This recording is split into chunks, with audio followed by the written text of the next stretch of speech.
नमस्कार। आज से हमारा एक नया कोर्स एक्यूप्रेशर और कपिंग थेरेपी शुरू होने जा रहा है। हो सकता है आप में से कुछ लोग एक्यूप्रेशर की ज़्यादा जानकारी ना रखते हों, क्योंकि बहुत तरह के लोग हमारे साथ जुड़े होते हैं ना। तो कुछ ग्रुप में ऐसे होते हैं जिनको एक्यूप्रेशर की जानकारी होती है, और अलग अलग ग्रुप में ऐसे लोग भी होते हैं जिनको एक्यूप्रेशर की जानकारी ना हो। तो ये कोर्स मेरा सभी ग्रुप्स के लिए होता है। तो हो सकता है कि कुछ लोग ऐसे हैं या हों जिनको एक्यूप्रेशर की जानकारी ना हो। तो मेरी कोशिश रहेगी कि इस कपिंग कोर्स के बेसिक कोर्स में मैं आपको कुछ आसान से तरीके समझाऊं, जिससे आप अपने और अपने परिवारजनों की जरूरत के समय हेल्प कर पाएं। कपिंग थेरेपी को समझने से पहले आइए हम एक्यूप्रेशर और कपिंग थेरेपी के बेस को समझने की कोशिश करते हैं, क्योंकि जब बेस क्लियर होगा तभी तो हम आगे काम कर पाएंगे। जब बेस ही क्लियर नहीं होगा तो सब कुछ हमारे सिर के ऊपर से निकल जाएगा, है ना। एक्यूप्रेशर, एक्यूपंक्चर, ग्वासा, कपिंग, चाहे जिस थेरेपी को आप उपयोग करें, बेस में एक ही चीज होती है, और वो होती है ची। ची यानी जीवन की शक्ति। ची यानी वो इलेक्ट्रिसिटी जो लगातार हमारे शरीर में बह रही है। यह हमारी growth, development, movement, circulation, distribution और बॉडी को वार्म रखने जैसे सभी कामों को करती है। जब इसमें कहीं भी कोई भी किसी भी प्रकार की गड़बड़ आती है तो हमारे शरीर में असंतुलन होने लगता है। इसको ठीक करने के कई तरीके हो सकते हैं, जैसे acupressure, colour therapy, acupuncture, cupping, मालिश, ताइची और मोक्सा। अब इसे ऐसे समझें कि आपके घर में पंखा चल रहा है। ये तो आपको दिख रहा होगा कि पंखा चल रहा है ना। पर उसे कौन चला रहा है? इलेक्ट्रिसिटी चला रही है ना। पर आप उसे देख नहीं सकते। अपनी नॉर्मल कंडीशन में आप उसको देख नहीं सकते, है ना। पर आप जानते हैं इस चीज को कि पंखा अगर चल रहा है तो इलेक्ट्रिसिटी ही वो फोर्स है जो उसे चला रही है। पुराने समय में कई महात्माओं के बारे में, वैद्यों के बारे में ये बात कही जाती थी कि उनके स्पर्श में जादू है। वो छू लें तो बीमार व्यक्ति ठीक हो जाता है। ये क्या था? ये उन व्यक्तियों की ची ही थी जो बीमार व्यक्तियों को अपनी ची से ठीक कर देते थे। अब मानिए आपके पास एक बाल्टी गर्म पानी है और उसमें से भाप उड़ रही है।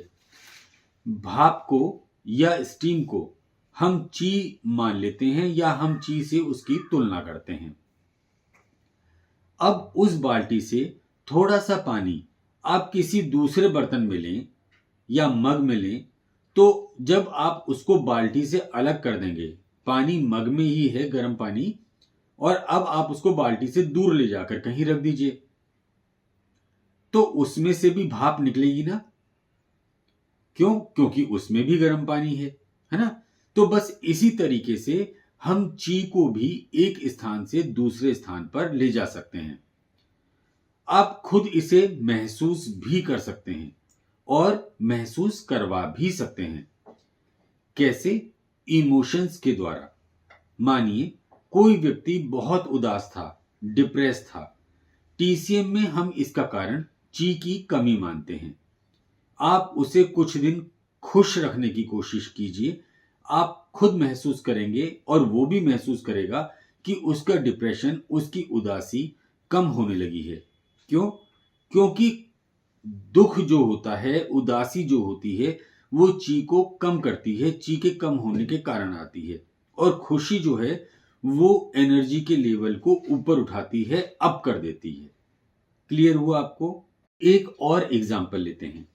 आप अपने 5-7 दोस्त जो हैं उनके साथ एक प्लान कीजिए, है ना, कि कोई आपका मिलने वाला है, आपका जानकार है ना, और बिल्कुल स्वस्थ है।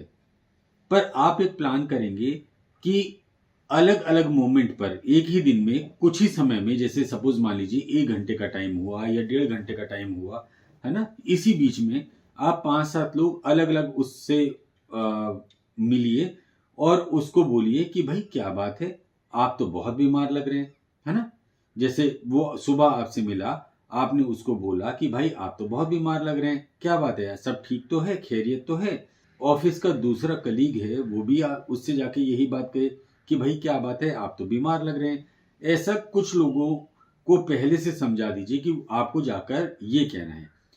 तो आप देखेंगे कि आपने क्या किया, उसके इमोशन को छेड़ा, है ना। ठीक है, तो उसके इमोशन को छेड़ने से उसकी एनर्जी धीरे धीरे कम होने लगेगी। और क्या होगा कि जब 5-6 लोग उसको लगातार ये बात बोलेंगे तो खुद उसको लगने लगेगा कि कहीं वाकई तो मैं बीमार नहीं हूं, है ना। वो ऐसा महसूस करने लगेगा। तो जब भी आप किसी की हेल्प करने का प्लान करते हैं तो हमें पहले उसके शरीर में ची की स्थिति को समझना होता है। उसकी यह दशा ची की अधिकता से हुई है या उसकी यह दशा ची की कमी से हुई है, और उसके बाद जो भी हमें आवश्यक लगे हम उस तरीके का इस्तेमाल करते हैं। शरीर की स्थिति समझने के लिए हमें बहुत मेहनत भी नहीं करनी पड़ती। ऐसा नहीं है कि जैसे डॉक्टर स्टेथोस्कोप लगाता है, बहुत तरह के टेस्ट करता है, तो उस तरह के टेस्ट करके हम जान सकते हैं कि उसके शरीर में ची ज्यादा है या ची कम है। मतलब इस तरह की हमें कोई भी मेहनत नहीं करनी। कई बहुत ज्यादा आसान तरीके होते हैं, जैसे अगर हम किसी का केवल हैंडशेक करें, मिलते हैं लोग तो हाथ मिलाते हैं ना, तो अगर आप किसी का केवल हैंडशेक करें तो भी आप उसके शरीर की स्थिति समझ सकते हैं। उसके शरीर में ची की क्या स्थिति चल रही है, उसके शरीर में कौन सा एलिमेंट बढ़ गया है, उसको आप बहुत आसानी से समझ सकते हैं। जैसे जैसे क्लास आगे चलेगी मैं आपको ये सब बताऊंगा, पर अभी हमारा मोटिव क्या है, अभी हमारा मोटिव है बेसिक को समझना। ठीक है, अब हमारे शरीर में जो भी नॉर्मल होता है, जैसे लंग क्या करते हैं, ब्रीथ करते हैं, हार्ट क्या करता है, पंप करता है, ये सब ची के बैलेंस होने को बताता है। और जब लंग्स, हार्ट, किडनी, स्टमक, इनमें से कोई भी गड़बड़ अगर नजर आती है कि इनमें से कोई भी अपना काम ठीक से नहीं कर रहा है, कहीं ना कहीं तो गड़बड़ है, तो हम वहां के ची को बैलेंस करने की कोशिश करते हैं, है ना। अब इसको हम बैलेंस कैसे करेंगे, तो इसके लिए हम gua sha, cupping, acupressure, acupuncture, breathing technology और बहुत सारे ऐसे तरीके हो सकते हैं जिनका हम इस्तेमाल करते हैं। एक्यूप्रेशर में, एक्यूपंक्चर में मेरिडियन और उसके पॉइंट्स की सटीक लोकेशन जानना बहुत जरूरी है, बहुत इंपॉर्टेंट है। उसके बिना काम नहीं बन पाता, है ना। क्योंकि अगर हम मेरिडियन पर या पॉइंट पर प्रेशर या नीडलिंग ना दें, है ना, उसकी जगह हम थोड़ा सा इधर या उधर भटक जाएं, आगे पीछे भटक जाएं, तो क्या होगा कि पेशेंट को आराम नहीं आएगा। पर कपिंग थेरेपी में आपको ये सहूलियत मिल जाती है। अगर आप मेरिडियन के एक्यू पॉइंट के विशेषज्ञ नहीं हैं, है ना, आप नहीं जानते कि बिल्कुल उसकी एक्यूरेट पोजीशन क्या है, बस थोड़ी बहुत जानकारी रखते हैं, आपको सिर्फ इतना पता है कि हाँ भाई यहाँ पॉइंट है, लेकिन बिल्कुल यहाँ है, बिल्कुल हड्डी के किनारे पर है या हड्डी से थोड़ा दूर है। आप अगर कंफ्यूज हैं, कहीं कोई दिक्कत आप महसूस कर रहे हैं, तो भी अगर आप कपिंग थेरेपी का इस्तेमाल करते हैं तो आपका काम चल जाता है। क्योंकि कपिंग के द्वारा हम एक बहुत बड़ा एरिया कवर करते हैं। सपोज मान लीजिए यहां हमारा पॉइंट है ना, इस हड्डी के कॉर्नर पर, ठीक है। अब अगर आप मैग्नेट लगाएंगे, मान लीजिए थोड़ा बहुत अगर आपने ऊपर नीचे कर दिया तो मैग्नेट काम चला देगी, बट अगर इसकी जगह आपने यहां लगा दिया तो आपका काम नहीं बनने वाला। बट कप जो है वो इतना एरिया कवर करता है, ठीक है, कप बड़ा होता है साइज में, तो क्या होगा कि वो पॉइंट आपके कप के प्रेशर के नीचे आ जाएगा और आपका काम चल जाएगा। और इससे हम बहुत आसानी से अपने शरीर की ची को बैलेंस भी कर सकते हैं। ची असल में हमारी बॉडी में करती क्या है, पहले तो हमें यह समझना है ना। बहुत शब्द सुन लिया, ची ची ची, पर हम जानते ही नहीं है कि ये ची है क्या और ये बेसिकली करती क्या है। बस हम इतना जानते हैं कि ची जो है कोई इलेक्ट्रिसिटी है जो हमारे शरीर में प्रवाहित होती है। तो आइए पहले हम समझ लेते हैं कि ये ची करती क्या है हमारी बॉडी में, है ना। तभी तो हम आगे बढ़ पाएंगे जब हम इस चीज को समझ लेंगे कि ची एग्जैक्टली हमारी बॉडी में कर क्या रही है, उसका फायदा क्या है, उसका नुकसान क्या है। तो समझिए कि ची सबसे पहले हमारी बॉडी में ट्रांसफॉर्मेशन करती है। जैसे आप एक एग्जांपल से समझिए कि आप अगर किसी कार में फ्यूल डलवाते हैं, पेट्रोल डीजल कुछ भी फ्यूल अगर आप डलवाते हैं, तो क्या होता है कि उससे एक एनर्जी बनती है। जब आप गाड़ी का इग्निशन ऑन करते हैं तो एक एनर्जी बनती है जिससे कार चल पाती है। अगर आपके पास कोई व्यक्ति आए और अपनी बीमारी ठीक करने की रिक्वेस्ट करे तो आप क्या करेंगे? आप उसे एक्यूप्रेशर करेंगे या एक्यूपंक्चर करेंगे, है ना, क्योंकि आप केवल इसी के जानकार हैं। ऐसा थोड़ी ना कि आप उसको एलोपैथी मेडिसिन दे देंगे या आयुर्वेदिक मेडिसिन दे देंगे या होम्योपैथी मेडिसिन दे देंगे, क्योंकि आप उसके विशेषज्ञ नहीं हैं, आपके पास उसकी कोई भी डिग्री नहीं है। तो ऐसे देना भी नहीं चाहिए, क्योंकि हर चीज का कोई ना कोई साइड इफेक्ट होता है ना। तो हम जिसको जानते हैं हम वही काम तो करेंगे। हम उसको एक्यूप्रेशर करेंगे, हम उसको एक्यूपंक्चर करेंगे। अब ये एक्यूप्रेशर करेगा क्या? सवाल ये है कि ये क्या करेगा। जब आप उसके शरीर पर नीडलिंग करेंगे, मैग्नेट लगाएंगे या उसको एक्यूप्रेशर करेंगे, प्रेशर देंगे, तो हम वास्तव में क्या करते हैं? हम वहां की एनर्जी को, वहां की ची को मैनिपुलेट ही तो करते हैं, है ना। और तो कोई काम करते नहीं हम, कि वहां जो ची मौजूद है उसको मैनिपुलेट करते हैं, ट्रांसफॉर्मेशन करते हैं। अब कई लोग विटामिन की कमी से परेशान हैं। अच्छा, इस बात को छोड़िए, ये बताइए कि अभी कुछ समय पहले ही कोविड हम सबके बीच में था। इसमें बहुत सारे लोग सीरियस हुए, हॉस्पिटल गए, एडमिट हुए, और कुछ लोग जिन पर इसका अटैक तो हुआ पर बहुत ही हल्का सा अटैक हुआ, है ना, बहुत मामूली अटैक हुआ, वो घर में रहकर ही ठीक हो गए। और मेरी फैमिली भी इससे बहुत ही आसानी से निकल गई। दो बार अटैक हुआ और दोनों बार बहुत ही आसानी से निकल गए। पर कुछ लोग हमारी तरह, आपकी तरह खुशकिस्मत नहीं थे। तो क्या हुआ? उन्हें असमय ही इस दुनिया को छोड़ना पड़ा। हमारे एक्यूप्रेशर के अनुसार जिनकी ची स्ट्रांग थी वो इससे आसानी से बाहर आ गए। और यही बात अलग अलग पैथी में भी कही गई। ये नहीं कि केवल एक्यूप्रेशर ने ये बात कही है, अलग अलग पैथी में भी इस बात को कहा गया कि जैसे मानिए कि किसी ने ये कहा कि अगर आपकी इम्यूनिटी बेहतर है तो आप बहुत आसानी से बाहर आ जाएंगे। तमाम तरह के काढ़े चलें, है ना, जिन्होंने इम्यूनिटी बढ़ाने का काम किया। मैं ये नहीं कहता कि उन्होंने कोई काम किया या नहीं किया, क्योंकि मैं उसका विशेषज्ञ नहीं हूं, तो मैं उस बारे में टिप्पणी नहीं कर सकता। डेफिनेटली हजारों लाखों लोगों ने उसका इस्तेमाल किया है, तो उसने कुछ ना कुछ काम किया ही होगा, है ना, क्योंकि हमारा आयुर्वेद भी बहुत स्ट्रांग चीज है, तो उसने भी कुछ ना कुछ काम किया होगा। पर कोशिश क्या रही कि इम्यूनिटी बेहतर रहे, हमारा डिफेंस सिस्टम बेहतर रहे, इसी पर अधिकतर जोर दिया गया।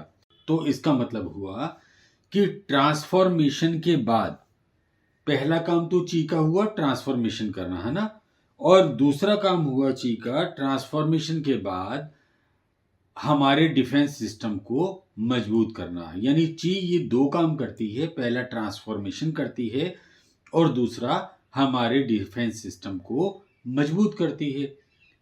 ची जितनी मजबूत होगी, हमारी इम्यूनिटी, हमारा डिफेंस सिस्टम उतना ही ज्यादा स्ट्रांग होगा। आसान शब्दों में ची हमारा डिफेंस सिस्टम है, और अगर ची स्ट्रांग है तो आप आसानी से बीमार नहीं पड़ेंगे। और अगर आप बीमार बाई चांस पड़ भी जाते हैं तो आसानी से ठीक हो जाएंगे। मतलब कि आपको हॉस्पिटल के ज्यादा चक्कर नहीं लगाने पड़ेंगे, आप आराम से ठीक हो जाएंगे। ट्रांसफॉर्मेशन और डिफेंस, ये दो ची के मैंने काम बताए। इसके बाद ची का तीसरा काम है मूवमेंट। फिर चाहे मूवमेंट जहां का भी हो, जैसे अगर मान लीजिए कि ची बैलेंस में नहीं है तो व्यक्ति क्या महसूस करेगा? थकान महसूस करेगा, आलस उसको हमेशा आता ही रहेगा। या फिर ये भी हो सकता है कि अगर उसको कोई काम दिया जाए तो वो उस काम को टाल दे। इसके अलावा अगर ची बैलेंस में नहीं है यानी ज़्यादा है तो ये भी हो सकता है कि वो सभी कामों को बार बार जल्दी जल्दी करने की कोशिश करे कि जल्दी जल्दी इस काम को भी कर दूं, इसको भी कर दूं, खाली ना बैठ सकूं, है ना। हर काम को पकड़े और काम को करने की कोशिश करता रहे। हार्ट की अगर हम बात करें तो अगर मान लीजिए ची बैलेंस होगी तो हार्ट सही से पंप करेगा। अगर मान लीजिए ची बैलेंस में नहीं है तो क्या होगा? हार्ट स्लगिश हो जाएगा, सुस्त हो जाएगा। अब ची के अगले काम को समझते हैं। अभी हमने ची के 3 काम तो समझ लिए, है ना। अब ची के अगले काम को समझते हैं। ची का नेक्स्ट काम है रिटेनिंग, यानी जो स्थिति है उसको बनाए रखने का काम किसका है? हमारी ची का है। क्लियर? अब इसके एग्जाम्पल आप समझ लीजिए। ऐसी कंडीशन में जैसे कि अगर मान लीजिए किसी भी आदमी को स्लिप डिस्क हो जाए, है ना, यूटेरस प्रोलैप्स हो जाए, ऐसे जो पेशेंट्स आते हैं वो इसी कैटेगरी में आते हैं। अच्छा, आपने देखा होगा कि कई 35-40 साल के युवा जो हैं वो फेस टाइटनिंग की क्रीम लगा रहे हैं। उनके चेहरे पर, उनकी स्किन पर एजिंग के मार्क्स दिखने लगे हैं, शो होने लगे हैं ना। स्किन उनकी जो स्किन है वो लटकने लगी है। जबकि कुछ लोगों में 50 के बाद भी स्किन ग्लो करती है। स्किन में एजिंग के मार्क्स अगर दिखते भी हैं, देखिए एजिंग के मार्क्स तो आएंगे, वो तो नेचुरल प्रोसेस है ना, पर वो काफी कम दिखते हैं। इसका कारण भी जो मैंने बताया वही है ना, यथा स्थिति को बनाए रखना यानी रिटेनिंग। क्लियर? अब ची के अगले काम को समझते हैं। ची का एक और काम है, वो है बॉडी को गर्म रखना। मैंने शुरू में बताया था कि ची जो है वो वाइटल एनर्जी है, यानी वाइटल एनर्जी का मतलब क्या हुआ? हमारे जीवन की शक्ति। अब आप एक डेड बॉडी की कल्पना कीजिए, क्या वो गर्म होगी? नहीं होगी, है ना। वो कैसी होगी? वो बिल्कुल ठंडी पड़ी होगी। पर एक जीवित व्यक्ति जो है वो गर्म होगा। क्यों? क्योंकि उसमें ची का प्रवाह है, उसमें वाइटल एनर्जी है। पर आपको कुछ लोग ऐसे मिलेंगे जिनके हाथ, पैर, घुटने ये या और कोई दूसरे अंग जो हैं वो ठंडे रहते हैं। ये एक अच्छा साइन नहीं है। ये बताता है कि उस पार्ट में ची के फ्लो में कुछ ना कुछ गड़बड़ है। हमारे एक्यूप्रेशर में मेरिडियंस का उल्लेख है, वहीं आयुर्वेद में नसों नाड़ियों का वर्णन है। तो इन नसों में, नाड़ियों में, मेरिडियन में एनर्जी लगातार फ्लो करती रहती है। पर तब क्या होता है जब किसी कारण से एनर्जी का फ्लो रुक जाए, स्टक हो जाए। अब हम कैसे जाने कि एनर्जी स्टक हो गई है? अगर किसी की एनर्जी रुक गई है, स्टक हो गई है, तो सबसे पहला सिम्टम या लक्षण जो आएगा वो होगा पेन, यानी दर्द। और जैसे ही हम उस ब्लॉकेज को हटा देंगे, जो ब्लॉकेज आ गई थी जिसके कारण एनर्जी स्टक हो गई थी, तो जैसे ही हम उस ब्लॉकेज को हटा देंगे एनर्जी दोबारा फ्लो करने लगेगी। और जब एनर्जी फ्लो करने लगेगी तो दर्द भी वहां से चला जाएगा। क्यों? क्योंकि दर्द तो उसी कारण था कि एनर्जी रुकी पड़ी थी। अब जब दर्द का कोई कारण ही नहीं बचा, एनर्जी फ्लो करने लगी, तो वो भी तो चला जाएगा ना। अब एनर्जी के चलने की बात हो रही है तो ये भी समझ लें कि ये चलती है तो कैसे चलती है। जैसे आपको मान लीजिए आगरा से दिल्ली जाना हो तो एक पर्टिकुलर, एक सर्टेन रास्ता ही तो आप पकड़ेंगे ना, जिस पर चलकर आप कार से, बस से, ट्रेन से दिल्ली तक पहुंच जाएंगे। ऐसे ही एनर्जी हमारे शरीर में टॉप से बॉटम और बॉटम से टॉप तक चलती है। और वह किस रास्ते से चलती है? वो मेरिडियन के रास्ते से चैनल्स के रास्ते से अपना सफर तय करती है, यानी उसका भी एक सर्टेन रास्ता है ना। ऐसा नहीं एनर्जी जहां चाहे चल दे। अब हमारे एक्यूप्रेशर में 12 + 2 यानी 14 ऐसे रास्ते हैं जिनसे एनर्जी अपना सफर पूरा करती है। तो 12 तो हो गए प्रिंसिपल मेरिडियन, इनको हम कहते हैं प्रिंसिपल मेरिडियन, जो हमारी मेन मेरिडियन है। और जो 2 हैं वो एक्स्ट्रा ऑर्डिनरी मेरिडियन में आती हैं। अब इनमें कोई भी गड़बड़ होगी तो बीमारियां ही पैदा होंगी ना। तो इनका इलाज भी हम कहां पर करेंगे? इनका इलाज जहां बीमारियां पैदा हुई हैं, अगर मान लीजिए गटर में कोई गंदगी है तो वो गटर को साफ करने से तो होगी। तो ऐसे ही जब मेरिडियन में कोई गंदगी है तो मेरिडियन को साफ करने से तो वो बीमारी दूर होगी, है ना। अब सवाल नंबर नेक्स्ट है कि लंग मेरिडियन को लंग से, किडनी मेरिडियन को किडनी से, हार्ट मेरिडियन को हार्ट से, मतलब जितनी भी हमारी मेरिडियन हैं उनको इसी नाम से क्यों जाना जाता है, किसी और नाम से क्यों नहीं जाना जाता? तो इसके 2 जवाब हो सकते हैं। पहला जवाब कि मेरिडियन जिस ऑर्गन के पास से होकर गुजरती है उसे वहीं का नाम दे दिया, जिससे हमें आसानी हो याद करने में, है ना। ठीक है। अब जैसे आप किडनी मेरिडियन की बात करें तो आप आसानी से याद रख सकते हैं कि हम अगर किडनी से जुड़ी कोई भी प्रॉब्लम है तो हम किडनी मेरिडियन में उसका ट्रीटमेंट देंगे। क्लियर। इसका जो दूसरा कारण है वो ये है कि जो मेरिडियन जिस ऑर्गन पर सबसे ज्यादा प्रभाव डालती है उसे वही नाम दे दिया गया। जैसे हार्ट के अगर रोग होते हैं तो हम हार्ट मेरिडियन पे काम करते हैं और पेरिकार्डियम मेरिडियन पर ज्यादा इस्तेमाल करते हैं। स्प्लीन या लीवर के रोगों में हम स्प्लीन और लीवर मेरिडियन का ज्यादा इस्तेमाल करते हैं। क्लियर हुआ आपको? अब आइए एक्यूपॉइंट की भी चर्चा कर लेते हैं, एक्यूपॉइंट को भी थोड़ा सा समझ लेते हैं। मानिए किसी बस या ट्रेन से आप कहीं पर जा रहे हैं, तो ऐसा तो होता नहीं है कि वो बिल्कुल सीधा नॉन स्टॉप आपको वहां पर पहुंचा देगी, है ना। रास्ते में उसके अपने अपने स्टॉपेज होंगे, स्टेशन होंगे, वहां वो रुकेगी, वहां वो कुछ पैसेंजर को उतारेगी, वहां कुछ पैसेंजर को चढ़ाएगी। आपने देखा होगा कि कुछ स्टॉपेज में अगर बस में कोई दिक्कत आ जाए तो उसको मरम्मत भी किया जाता है, ट्रेन का भी इंजन बदला जाता है ना। बोगी हटाई जाती हैं, बोगी लगाई जाती हैं। यही काम हम एक्यूपंक्चर के जो पॉइंट होते हैं, एक्यूप्रेशर के जो पॉइंट होते हैं उन पर करते हैं। आप इनको स्टॉप पॉइंट या रिपेयर पॉइंट कह सकते हैं। एक्यू पॉइंट को अगर दूसरा नाम आप देना चाहें तो आप उनको रिपेयर पॉइंट का नाम दे दीजिए या स्टॉप पॉइंट का नाम दे दीजिए।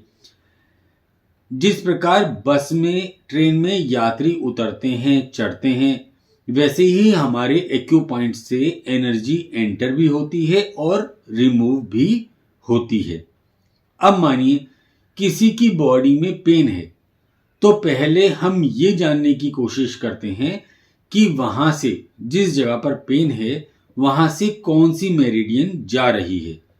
उसके बाद हम ये जानने की कोशिश करते हैं कि वो जो दर्द वाली जगह है उसको कंट्रोल कौन से पॉइंट करेंगे, है ना। तब ये सब सोचकर, विचार कर कि कौन सी मेरिडियन जा रही है और कौन से पॉइंट से उस जगह पे दर्द में आराम मिलेगा, जब हम ये विचार कर लेते हैं उसके बाद हम प्रेशर देते हैं और रिजल्ट क्या आता है? और रिजल्ट ये आता है कि दर्द खत्म हो जाता है। आपकी क्लास में मैं आपको फिर बता रहा हूं कि हम बेसिक समझ रहे हैं, तो फिर जब बेसिक को समझ रहे हैं तो फिर मेजरमेंट को कैसे छोड़ दें। अब एक्यूप्रेशर में मेजरमेंट जो होता है वो चुन के हिसाब से किया जाता है। ये एक चुन हुआ, है ना, चुन के हिसाब से किया जाता है। क्योंकि हम या तो कोई और तरीका लें तो मेरी निगाह में तो वो सही नहीं होगा। जैसे मैं आपको एक एग्जांपल देता हूं, हो सकता है आपके पास भी कोई और तरीका हो, है ना, हर एक का अपना दिमाग है। ठीक है। अब मान लीजिए कलाई से 3 इंच ऊपर कोई पॉइंट आपको लगाना हो, है ना, आपने ये सोचा कि ये पॉइंट 3 इंच ऊपर है। अब आपको ये पॉइंट दो व्यक्तियों को लगाना है। पहला तो 5 साल का बच्चा है और दूसरा 6 फुट का हट्टा कट्टा इंसान है। ठीक है, अब ये जो आपको 3 इंच या 2 इंच की दूरी पर पॉइंट लगाना है, तो दोनों की तो बॉडी का साइज अलग है। जो 6 फुट का है उसकी बॉडी का साइज अलग है, जो 5 साल का बच्चा है उसकी बॉडी का साइज अलग है ना। तो फिर हम दोनों को 3 इंच की दूरी पर पॉइंट कैसे लगा दें? क्या वो बिल्कुल सही काम करेगा? है ना, मेरे हिसाब से तो नहीं करेगा, क्योंकि उनके जो पॉइंट हैं वो कम या ज्यादा दूरी पर मिलेंगे। तो हम क्या करते हैं, हम ऐसे नापते हैं। ठीक है, चुन के तरीके से नापते हैं। अब इसमें अधिकतर लोग एक गलती कर जाते हैं, है ना, कि जब हम चुन से नापते हैं तो हम अपने हाथ से चुन का मेजरमेंट करते हैं, जो कि सही नहीं है।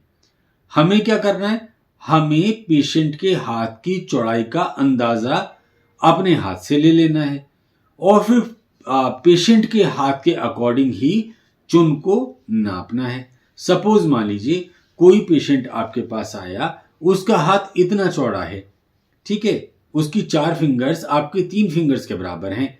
तो आपने जैसे उसका हाथ अपने हाथ में लिया, आपने सिंपल ऐसे लेके नाप लिया। ठीक है, तो अब आप जो चुन नापेंगे वो अब इसके अकॉर्डिंग नापेंगे, ना कि अपने हाथ के अकॉर्डिंग नापेंगे। अगर आप अपने हाथ के अकॉर्डिंग नापेंगे तो भी वो उतना ही गलत है जितना इंच से नापना। ठीक है, तो अभी हमने शॉर्ट में, बहुत शॉर्ट में, है ना, ये तो बहुत बड़ा सिलेबस है, पर बहुत शॉर्ट में हमने अभी एक्यूप्रेशर को समझा, जितना मैं आपको शॉर्ट में समझा पाया। अब मैं आपको ऐसे ही शॉर्ट में कपिंग के बारे में भी थोड़ा सा बता देता हूं। कपिंग जो है वो हजारों साल पुरानी विधा है। आप ऐसा मत सोचिए कि कपिंग अभी एकदम मार्केट में नई नई आई है ना। कपिंग बहुत साल पुरानी, यानी हजारों साल पुरानी है। अब आप चाहे आयुर्वेद में देखें, यूरोपियन कल्चर में देखें, इजिप्ट में देखें, चाइनीज ग्रीक में देखें, या अरब की ओर चले जाएं, सभी चिकित्सा विधाओं में कपिंग का किसी न किसी प्रकार से उल्लेख है। हाँ, इतना है कि वो इसके लिए अलग अलग चीजों का इस्तेमाल करते थे, पर उनका मकसद एक ही था। आज कई तरह की, क्योंकि टेक्नोलॉजी बहुत ज्यादा डेवलप हुई है ना, और हमारा ब्रेन डेवलप हुआ है, तो आज कई तरह की कपिंग जो हैं वो प्रचलन में है, जैसे dry cupping, fire cupping, needle cupping, wet cupping, air cupping. पर हम यहां पर जो सीखेंगे वो ड्राई कपिंग को सीखेंगे। ये मेरे हिसाब से सफिशिएंट होती है। इसके अलावा बाकी सब में जाने की मुझे तो आज तक जरूरत पड़ी नहीं, तो मुझे लगता है आप लोगों को भी जरूरत नहीं पड़ेगी। ठीक है, कपिंग थेरेपी से हम क्या क्या ठीक कर सकते हैं? कपिंग थेरेपी से हम क्रैम्प्स हो गए, हिप या नी का पेन हो गया, हेडेक हो गया, इपिलेप्सी हो गया, कफ कोल्ड हो गया, इन्फ्लामेशन हो गया, साइटिका हुआ, नमनेस हुआ, बॉडी के सभी प्रकार के पेन या स्वेलिंग हुए, और न जाने ऐसी कितनी प्रकार की बीमारियां हैं जिनको हम इससे ठीक कर सकते हैं। अब मुझे एक पॉइंट ऐसा लगता है कि उसे थोड़ा सा और मुझे बता देना चाहिए, और वो है एक्यू पॉइंट्स।